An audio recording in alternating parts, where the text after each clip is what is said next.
Ci siamo con piacere veramente in questa bella manifestazione, sostenibilità a 360 gradi, per noi fa parte anche un po' della nostra storia, gestiamo il settore dei rifiuti ma soprattutto il settore ambientale, gestiamo l'energia e siamo orgogliosi di gestire tutto il territorio delle colline UNESCO, patrimonio dell'umanità, quindi a maggior ragione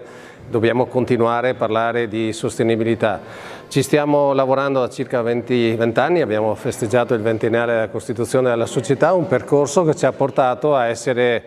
con orgoglio, devo dire, riconosciuti da Legambiente i primi in Italia sul settore della raccolta differenziata e sulla sostenibilità. Sostenibilità a 360 gradi, soprattutto dalla trasformazione del rifiuto in energia.